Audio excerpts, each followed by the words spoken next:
Isang mapagpalang hapon po sa ating lahat, lalo-lalo na po sa mga solid DDS.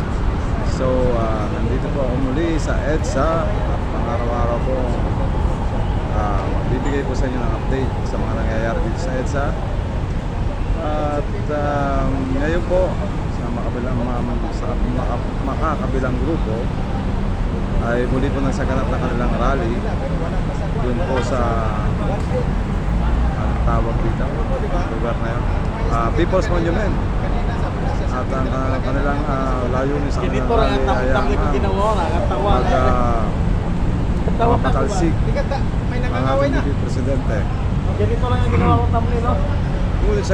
Ngunit Ang daming tao. ayon po sa balita ay wala naman pong kasi ng tao nagpunta doon. Meron din po nagsasabi na maraming tao nagpunta doon.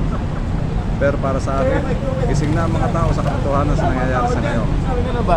Dahil sa laganap na katawalian na ginagawa ng pakasalukuyang gobyerno, Sabi, saan ang tao ang dyan? mga tao Talaga. ay nagising Sabi at ko, nag-iisip wala, daming tao. kung ano ang talagang katotohanan.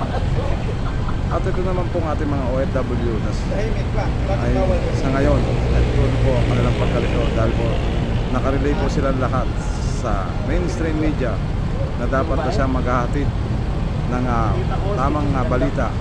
Ngunit salit na tamang balita po ang kanilang ihatid sa mga kababayan natin nasa labas ng bansa ay bagkos pawang kasi naman nangihingan lang po ang kanilang ihatid na balita. Ito, ano to? 3 So, lang to plus. ang iba sa mga OFW Ang ganda nun. at halos karamihan na rin po sa kanila ay nakatutok dito po sa mga vlogger na katulad namin para makakuha ng tamang impormasyon kung ano talaga ang sitwasyon at nangyayari dito sa ating bansa. 3 lang to? 3 plus. Ito ang talagang tunay na nangyayari. Hindi, mag-iba yan. Ang pangyayari sa ating bansa ay laganap na ang Pero katiwalian okay naman kasi sa pangasalukuyang administrasyon. Garapalang pagnanakaw sa kaban ng bayan, paggastos ng kaban ng bayan na wala naman na ipapakita proyekto or pruweba sa mamamayan. At wala rin po sila nagagawa na kahit anong proyekto mula nung sila yung po pagkatapos ng nakaraang administrasyon. Kaya kami po lahat dito ay gising na gising sa katotohanan at mga nangyayari sa pangkasalukuyan. Kaya po, dapat po tayo mag-isip para po sa next generation. Dahil kung pababayaan po natin ito at magsasawalang kibo sa mga nangyayaring ito, paano na ang ating bansa at paano na ang mga susunod na henerasyon. Kaya po, tayo po'y magnilay-nilay at atin pong obserbahan kung ano po ang tunay na sitwasyon at nangyayari dito sa ating bansa. Bilang tayo po ay Pilipino, meron po tayo ng pakialam sa nangyayari sa ating lipunan.